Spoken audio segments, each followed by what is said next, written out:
சித்திரம் போல் நீயும் மின்ன சில்மிஷமும் நானும் பண்ண ஆனந்த குளத்தினிலே அலையடிக்கிற காலம்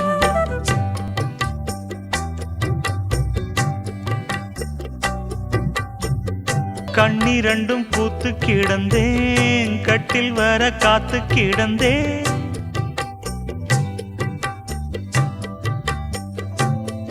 இள மனசு இனி உனத்தான் விடுமோ